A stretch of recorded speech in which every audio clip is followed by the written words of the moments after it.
A lot of you have been telling me that there's been a rise in peer interviews, that you're being invited to go on these interviews where you meet your coworkers in advance before you get the job.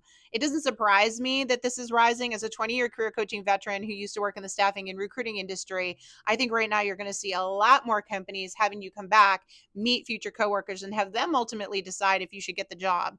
So today I want to break down what you can do to make a better impression in these peer interviews so that you can win that job. It's going to take me more than 30 seconds though. So if you don't have the time, bookmark it and come back because you will want to remember how to do this. So why do I think peer interviews are on the rise? Well, there's a lot of talent out there, and companies already, we're seeing studies that they're taking longer to hire and they're putting more steps in the process, meaning they're having you interview with more people. Why? Because they want to make sure they get the right pick the first time.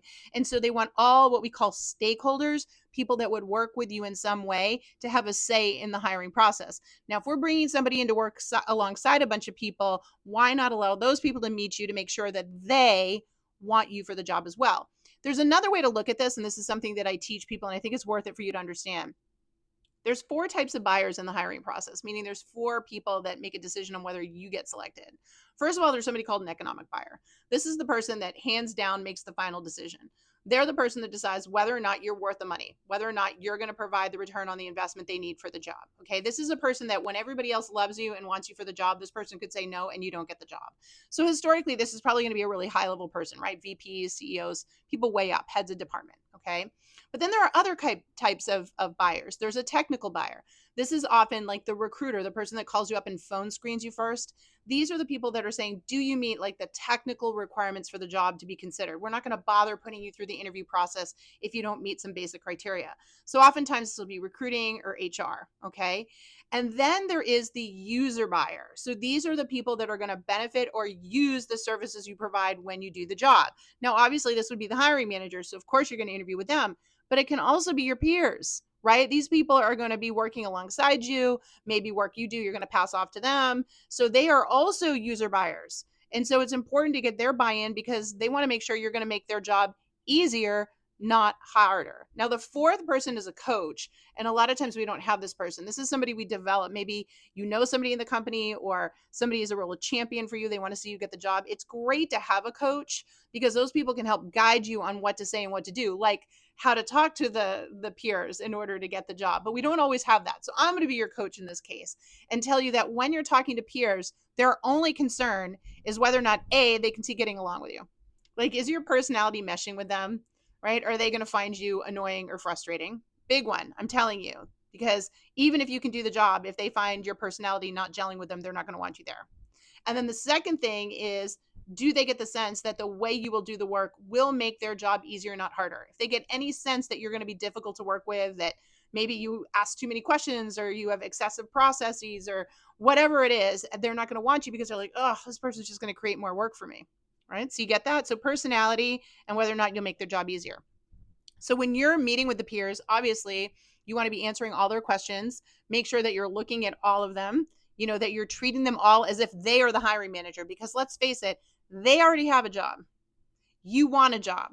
They're the customer. So you need to recognize they hold seniority over you. And you want to remember that, and you want to answer the questions in that fashion. But the most important thing that you can do, and this is the secret sauce, when you're talking to these peers, is specifically ask them, what are you looking for in a candidate for this job? How will somebody in this job be able to make your job easier, not harder? What are some things that you might suggest that I do when I come on board so that we can work best together? When you start asking them questions, I'm telling you, this is the most important part of the interview.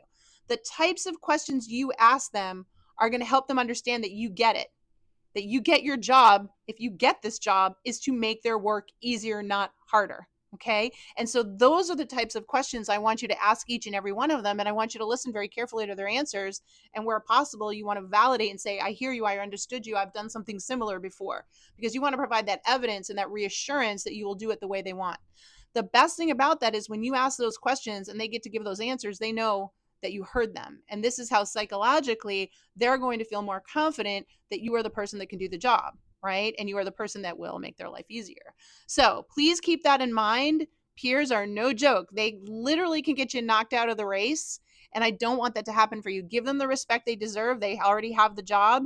Think about how you're going to be able to get along with them and ask them questions that make it clear that you know your role is to make their job easier, not harder. And if you do this, you're going to see much better results in these peer interviews. Folks, if you want more help with this, I wish I could work with each and every one of you one-on-one, but I can't. And so my team and I put together a free resource center for you. No credit card required. It's over here linked in my bio or down below.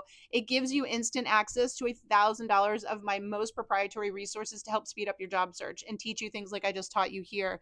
It also reminds you when I'm going live so you can get to my podcast and get your questions answered. I go live, just ask JT 3 times a week, all inside the free resource center this year. I wish I could work with each of you. I wish we had the bandwidth, but at least this is my way to work with you and help you get what you need, because this is the year of you, right? Hashtag your name 2025.